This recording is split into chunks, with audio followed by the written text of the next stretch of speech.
Santa Claus, also known as Father Christmas, Saint Nicholas, Saint Nick, Kris Kringle, or simply Santa, is a legendary character originating in Western Christian culture who is said to bring children gifts during the late evening and overnight hours on Christmas Eve of toys and candy or coal or nothing, depending on whether they are naughty or nice. That he supposedly accomplishes this with the aid of Christmas elves, who make the toys in his workshop, often said to be at the North Pole, and flying reindeer who pull his sleigh through the air. The modern character of Santa is based on folklore traditions surrounding Saint Nicholas, the English figure of Father Christmas, and the Dutch figure of Sinterklaas.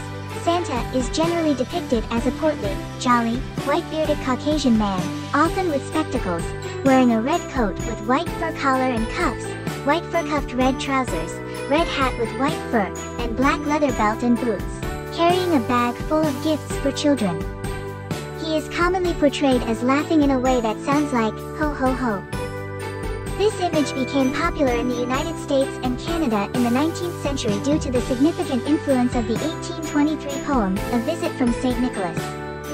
Caricaturist and political cartoonist Thomas Nast also played a role in the creation of Santa's image. This image has been maintained and reinforced through song, radio, television, children's books, family Christmas traditions, films, and advertising.